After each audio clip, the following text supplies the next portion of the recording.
Okay, let's unpack this. Hmm. We have been handed, it's a huge stack of sources detailing a historical, really highly publicized 6-day visit by Maulana Hazar Imam to the United States. Right. And this wasn't just, a simple diplomatic trip or some quick cultural exchange. Not at all. It was an incredibly complex series of civic engagements, institutional inaugurations, and these really deep community interactions strategically spread across two major hubs in Texas, of all places. Indeed.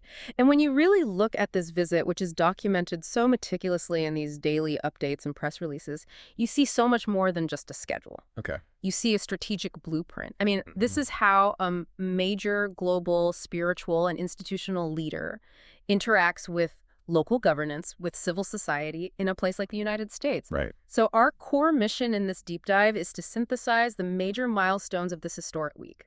We're going to pay particular attention to the inauguration of the first Ismaili Center in the U.S., Which is a landmark. a huge landmark, and maybe more importantly, analyze the core values that you see in every single event: pluralism, sustained civic engagement, and proactive environmental stewardship. It really is a profound journey, both, geographically and symbolically. Yeah, It feels like it marks a new chapter for the community here. I think that's right. We are starting off right at the epicenter in Texas, Yep. specifically Houston and Sugar Land, celebrating that massive new center, connecting with the community, the Jamaat, and then we're going to follow the trip as it concludes with a high-profile series of meetings and civic honors hundreds of miles north in Dallas. Get ready. Yeah, get ready, because the level of detail, the planning, and the official recognition is honestly astonishing right from the moment we arrive. From the wheels down on the tarmac. The significance of the arrival itself is where we have to start. It just set this immediate tone of high formality and deep community integration. This was not a low-key arrival. This was a moment of profound institutional importance for the entire Jamaat across the United States. It felt like a combination of years of work. Absolutely. The sources give us those specific details. The arrival was in the morning in Houston, and who was the very first group mobilized to greet him. That's a critical point to note, isn't it? The visibility. It is. The first people ready to greet Maulana Hazar Imam were the Ismaili Girl and Boy Scouts. Wow. They came together for the flag ceremonies that marked the beginning of this historic day. That detail, the immediate involvement of the Scouts, it sets the tone. It really does. It says this visit is rooted in community, in tradition, and crucially in the future generation. It's a visual representation of discipline, of loyalty, of service right at the outset. And it also wasn't just a solo trip or an administrative visit. The delegation itself highlighted the family's total dedication to this mission in the U.S. That's correct. The sources confirm that Maulana Hazar Imam was accompanied by Prince Amin, Prince Hussein, and Prince Ali Mohammed. And that just underscores the institutional weight, the intergenerational dedication and the continuity behind this mission. Right. This wasn't just a spiritual visit. It was a demonstration of a highly structured global institutional apparatus supporting the establishment of this new American center. Okay, now let's dive into the sheer volume of civic recognition right out of the gate, starting in the city of Sugar Land. Okay. The sources make it very clear that the reception was robust. It showed these powerful, existing civic ties that made this whole welcome possible. What does that receiving line tell us about the community's integration? Well, the reception in Sugar Land was highly coordinated. The receiving line included Mayor Carol McCatchen and the Mayor Pro Tem Rich Miller. Mayor Pro Tem, too. Yes, alongside the Ismaili Council for USA President Al Carmelina and other local Jamaati leadership. The fact that the Mayor Pro Tem was involved and present indicates this isn't just a courtesy. It's a coordinated effort by the entire city administration to show respect and welcome.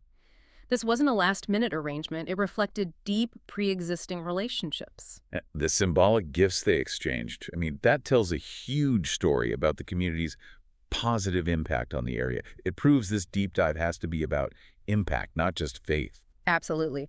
Maulana Hazar Imam was gifted the key to the city of Sugar Land by Mayor McCatchen. The key to the city. And it wasn't just a polite ceremonial thing. The source specifies this was an explicit recognition of the Ismaili community's substantial contributions to the wider area. So it's not just culturally, but civically, economically. Exactly. A key to the city is one of the highest honors a municipality can bestow. It signals deep and respected integration. That raises a really important question for me. What mechanisms, the NGOs, the volunteer hours, the investment, did the community already have in place to earn that kind of immediate high-level civic trust? It must have been decades in the making. It had to be. Precisely. The sources imply a long history of quiet yet consistent civic participation. Organizations like the Aga Khan Foundation, the Ismaili Volunteer Corps, they are highly active. Right. So when a global leader visits, the local municipal leadership isn't just looking at the faith. They're looking at the quantifiable impact the community has had on schools, local charities, economic development. Those keys were a thank you for being productive, engaged citizens. I also loved that the welcome wasn't just political and ceremonial. It had this powerful, youthful, and traditional element layered right on top. That's a hallmark of these global visits, the blending of cultures. Following the honor guard, a musical ensemble made up of young people from the region performed both the American national anthem and the Nasheed Alima. That blend is so powerful. It is the civic, the national anthem and the traditional, the Nasheed Alima. It just communicates this commitment to being fully engaged American citizens while maintaining a unique spiritual identity, a very deliberate and beautiful moment of cohesion. And if getting one key to the city in the morning wasn't enough of a signal, Right. the afternoon just doubled down on the political significance. Later that same afternoon, Maulana Hazar Imam heads into Houston proper, to City Hall. That's right. He met with Houston's mayor, the Honorable John Whitmire, Okay. and in a gesture that the source describes as being full of genuine warmth and acknowledging the community's significant presence in Houston, Mayor Whitmire also presented him with the key to the city of Houston. Wait, a second one. A second one, 2 keys to the city from 2 different major Texas municipalities on the very first day of the visit. That is truly stunning. I mean, in terms of civic visibility and recognition, that's almost unheard of. It's incredible, and Mayor Whitmire's role didn't end there, which just further highlights how important Houston is as this new institutional headquarters. Oh, what else? He was designated as the chief guest at the opening ceremony of the Ismaili Center. That civic leadership endorsement is absolutely critical to the center's mission. It reinforces the idea that the city doesn't see this as some insular private project. They see it as an A asset. major civic and cultural asset for the entire city. That affirmation, coming from the highest elected official, ensures a strong relationship going forward. The groundwork laid on day 1 was just intensely focused on cooperation. Let's shift now to the absolute focal point of this entire 6-day visit, the Ismaili Center, Houston. The centerpiece. This was the centerpiece, the architectural commitment, the reason for so much of the official pomp. And Maulana Hazar Imam presided over the opening ceremony. What's the institutional background here? Well, this specific center holds immense significance. It was commissioned by Maulana Shah Karim and specifically designated as a Diamond Jubilee project. Diamond Jubilee. So that places it in a very special historical context. Exactly. It's for high-priority initiatives celebrating a major milestone for the imamate. These are critical, long-term investments in the global community's institutional network. And structurally, it's a huge deal. It's momentous because it is the first Ismaili center in the United States, joining 6 others already established around the world, in cities like London, Lisbon, and Dubai. So it's not just a beautiful religious building, it's a globally standardized institution making its debut in the U.S. That raises the question for me. Why Houston? Right. Why that particular city for the U.S. debut? The choice of Houston is highly strategic, and the sources point to several factors. I mean, Houston is arguably one of the most diverse metropolitan areas in the entire country. It's a global energy hub, a massive medical center, and a city renowned for its tolerance, for its acceptance of multiple cultures and faiths. So for a center dedicated to pluralism, it's the perfect fit. It's the perfect fit. You have an immediate receptive audience, and, Houston also serves as a major gateway city to Latin America and the central U.S., so it maximizes its regional influence. Let's talk about the architecture itself, because the sources really emphasize that the building is an expression of its mission. It has to be. The purpose is dialogue, so the architecture has to reflect that, right? Absolutely. While we don't have a detailed architectural report, the sources explicitly quote the core intention. The center, as a physical structure, stands as a testament to the community's enduring presence and, crucially, its foundational values: pluralism, generosity, and care for those in need. And the style, it's contemporary, but it has these classical Islamic design principles, Yeah. right? The focus on light, Geometry. That's it. It's designed to be welcoming, calming, and reflective. It's an architectural commitment to dialogue. If we look at other Ismaili centers globally, they often integrate things like traditional courtyards or gardens. Hmm? How does that kind of design philosophy relate back to this idea of pluralism? It's a great question. Islamic architecture historically uses geometry, the circle, the octagon, the star, not just for decoration, but to symbolize the infinite nature of creation and the interconnectedness of all things. So these centers often incorporate open, light-filled spaces, sometimes with water features or gardens, designed to provide a sense of tranquility, a respite from the urban hustle. The idea is that these spaces are inherently non-sectarian. So they're conducive to thought, to discussion. Exactly. They are places for the meeting of minds, not just worship. And the aspiration to build this center here wasn't new, was it? We heard this was a decades-long vision. Yes.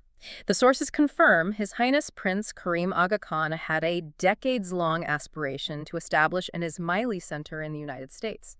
This wasn't a quick decision. Well, It required time for the community to mature, to integrate, to establish its civic credibility, which we just saw with the keys to the city. right. This inauguration was the triumphant culmination of that decades-long effort to create a physical space that would genuinely reflect the community's values in the Western world. Okay, here is the crucial, so what insight? The detail that elevates this from just a community event to a major piece of civic infrastructure. This is the most salient point. The imam made it clear that this center is not exclusive. The sources are unambiguous on this. It is explicitly stated that this building may be called an Ismaili center, but it is not just for Ismailis only. Wow. It is specifically declared to be for all Haqqanians to use, a place open to all who seek knowledge, reflection, and dialogue, regardless of their background or faith.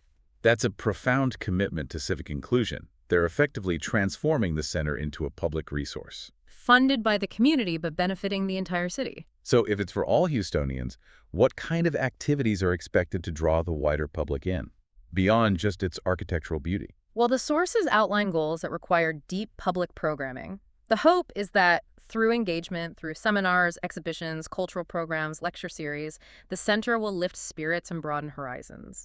The purpose is designed to transcend religious boundaries. More specifically, it's intended to bring people together, strengthen bonds, and help all collectively to bring happiness and harmony to societies. So it's a center for education, for demonstrating compassion and respect in action. Exactly. The emphasis is on common ground, intellectual curiosity, and shared humanity. And the ceremony itself cemented that purpose. Tell me about it. Well, it culminated in the official unveiling of the commemorative plaque. Then, following the formal program, Maulana Hazar Imam and Mayor Whitmire took a joint tour of the new center, further cementing that critical civic connection. That's a great visual. It is. And then they joined dignitaries and guests for a reception. It's the highest level of institutional validation. Speaking of civic connection, we have to talk about the sculptures that physically connect the center to the wider city landscape. Yes, the tolerance statues. The tolerance statues located nearby. The geographical placement is so strategic, so intentional. This connection is not accidental. It's deliberate urban planning that communicates the community's values to every single person who walks by. Tell us more about those. They didn't just appear overnight, did they? They did not. They actually predate the center's opening. This beautiful group is made up of 7 sculptures commissioned by Maulana Shah Karim way back in 2011. Years before. Years before, in partnership with the city of Houston. They are large-scale, striking public art, and their purpose is purely symbolic, representing universal concepts of harmony, understanding, openness, and, of course, pluralism. And the sources say it's no coincidence they sit right across the street. Exactly. It's no coincidence because the center itself is dedicated to inter-community dialogue and togetherness, mirroring the exact message of the public art. So the art and the architecture stand together. They stand together in service of the very same core value.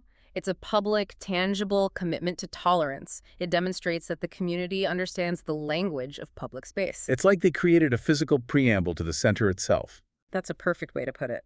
They prepared the civic environment for a cultural institution focused on bridging differences. So moving beyond the inauguration of the physical building, the visit was meticulously structured to include several dedicated gatherings. These were designed to foster connection and contemplation among the Jamaat. Right, so it was focused both outwardly on civic dialogue and inwardly on spiritual connection. Precisely. Let's detail those specific internal gatherings, because the sheer scale required a massive non-traditional venue. This wasn't happening in a small hall. Absolutely not. The Yeah. size of the U.S. Jamaat required huge logistics.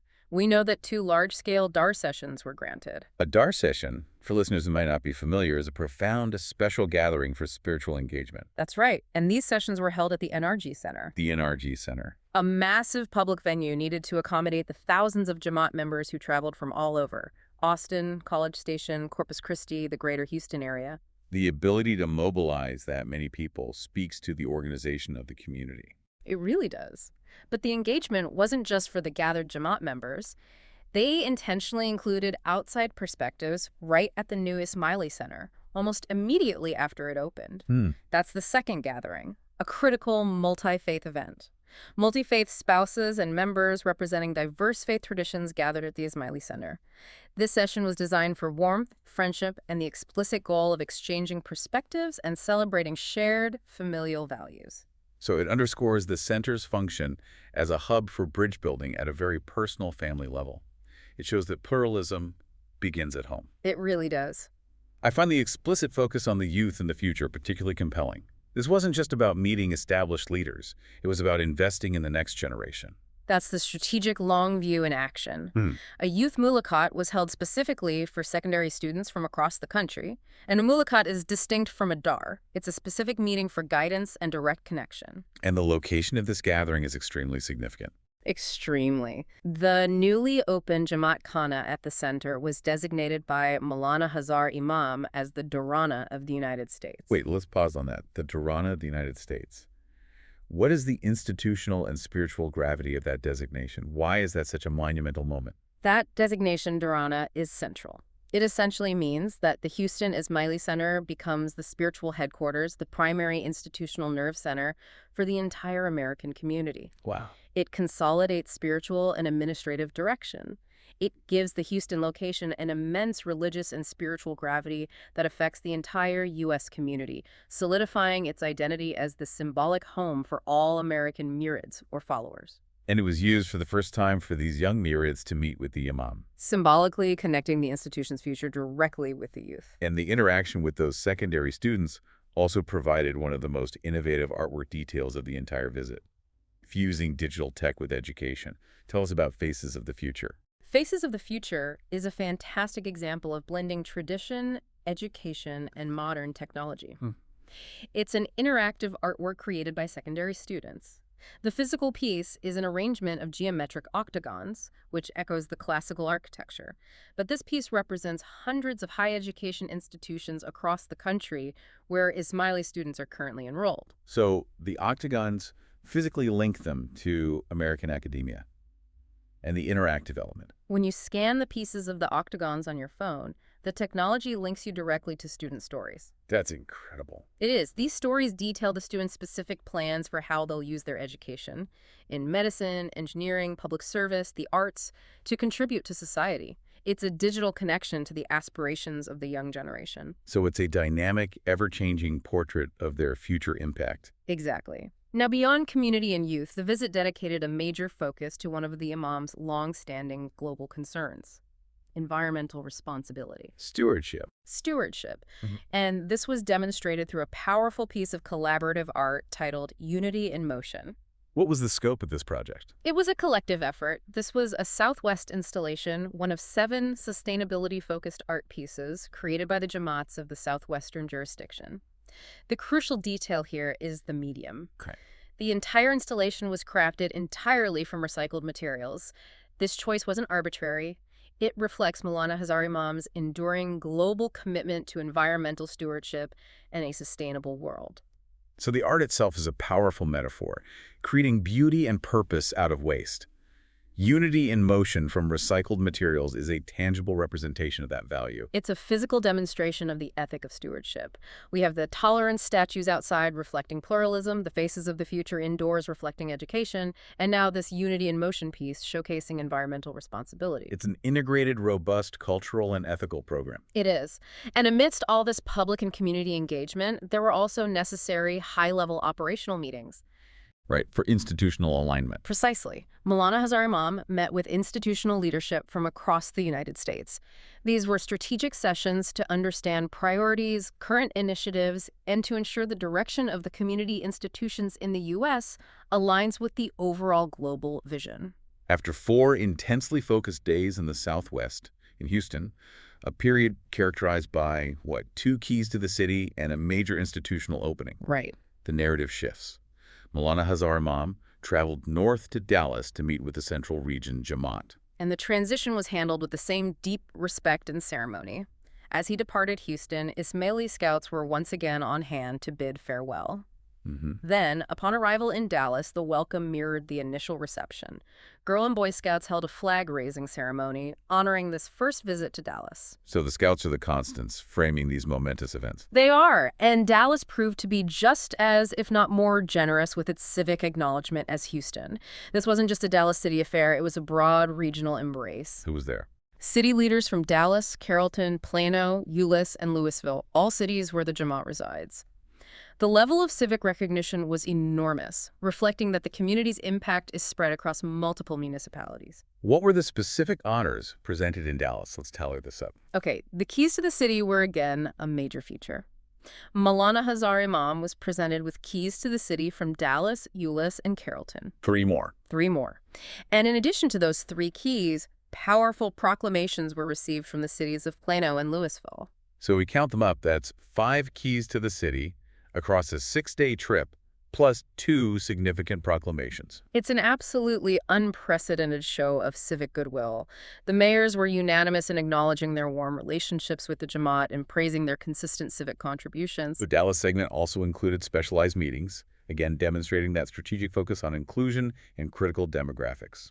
Yes. In Dallas, one of the meetings was specifically for the younger generation, ages 15 to 25, at the Dallas headquarters Jamaat Khana. This is a crucial age bracket emerging university students and young professionals. The future leaders. The future leaders. And the focus on inclusion continued, particularly for families that bridge different backgrounds. Right. A very special meeting was held for multi-faith family members. This is a powerful signal of acceptance. And we have testimony from the sources stating that Maulana Hazar Imam showed genuine curiosity. Genuine curiosity. That's the term used. Genuine curiosity about how these multi-faith families can engage meaningfully in the Ismaili community. This indicates a focus on ensuring the community remains welcoming and inclusive. That specific detail, the genuine curiosity, gives this moment real emotional weight. It turns an administrative meeting into a deeply personal one. It does. It highlights a key institutional challenge: how to adapt and ensure inclusivity in a diverse society without losing core values. And the 6-day visit, it had to conclude somewhere. It concluded with a final large Jamaati Dar for the Jamaats of the North Texas, Oklahoma, Arkansas, Colorado, and New Mexico regions. This final gathering brought the central U.S. communities together for a special moment described as full of emotion and profound spiritual connection. And as is often the case, there was a final historical gift presented upon departure on behalf of the entire USA Jamaat. This is one of the most powerful and symbolically rich connections to history in the entire source stack. Oh, was it? The item presented to Maulana Hazar Imam was a remarkable and rare collection of 2,100 Fatimid coins and glass weights. 2,100 pieces. We can't just gloss over this. Why the Fatimid era, and why those specific artifacts as a farewell gift? This choice connects the modern American community directly back to a golden period of Islamic history, the Fatimid Caliphate. These artifacts date back to the 10th and 11th centuries. Okay. This was a period of enormous intellectual, scientific, and cultural achievement, a time of great learning and institutional building, which is why institutions like Al-Azhar University were established. So the gift isn't just old coins. It's a representation of a period where the institutional values, intellectual pursuit, cultural patronage, wide geographical reach were exemplified by the historical image. Exactly. The Fatimid era represents a high point of institutional organization and cultural output. By presenting these coins, the American Jamaat is stating that their new institution, the Houston Center, and their identity in the U.S. are rooted in this legacy of intellectual vibrancy. And the geographical scope of these coins is important too. Critically important. The collection covers a vast region extending from North Africa all the way to the Indian subcontinent. That geographical spread is vital. It speaks to a global heritage that stretches far beyond any one region, linking East and West. Presenting this collection is a profound two-part act. First, it honors the history of the Zamat. Second, it connects the contemporary American community's spiritual heritage to a 1,000-year global legacy that spanned continents. It reinforces the idea that they are part of a continuous, globally conscious tradition, even as they root themselves deeply in American civic life. What a way to cap off the 6 days. The sources affirm that as Maulana Hazar Imam departed, he left behind a joyous and inspired USA Jamaat filled with hope and deep gratitude. It was a visit that didn't just reaffirm relationships, but really defined a new institutional era for the community in the United States. So if we look back at this intense 6-day period, the major themes were so consistent. Massive civic integration, 5 keys to the city institutional centralization, with the opening of the Dharana of the United States, and that intentional focus on the future through youth and sustainability. What stands out to me, looking at the full spectrum, is the immediate and repeated assertion that the Ismaili Center is fundamentally a civic resource, a public good. It is a commitment built into stone and architecture that the community's identity is intrinsically linked to pluralism and dialogue. The center is framed not as exclusive, but as a public asset meant to bring harmony to the wider society. So, what does this all mean for the learner? Beyond the ceremonies and the greetings, the sources show a deliberate global strategy playing out on a local stage. This is a template, isn't it? If we connect this to the bigger picture, this visit serves as a blueprint for how other global institutions can intentionally root themselves in local civic and pluralistic endeavors. Right. They don't just talk about their values, they express them through tangible public projects. The center's architecture, the message of the tolerance statues, the recycled art, all of these are chosen to communicate core values to the wider world. It is an active demonstration of high-level citizenship. It's a compelling case study that is a perfect final synthesis. But for our listener, the learner, let's leave them with one final thought to explore on their own. Excellent idea. Let's send them off with something to chew on. Okay. Given the enormous historical emphasis placed on that final gift, that collection of 2,100 Fatimid coins and weights from the 10th and 11th centuries, an era of unparalleled scientific and cultural patronage, how might this intentional historical reference to a golden age of Islamic intellectualism now shape the educational and outreach programming chosen by the new Dharana of the United States in the decades to come? A profound question, connecting institutional memory to future mission. It's a fascinating connection to contemplate. Thank you for joining us for this deep dive into the sources detailing this historic U.S. visit. We'll see you next time.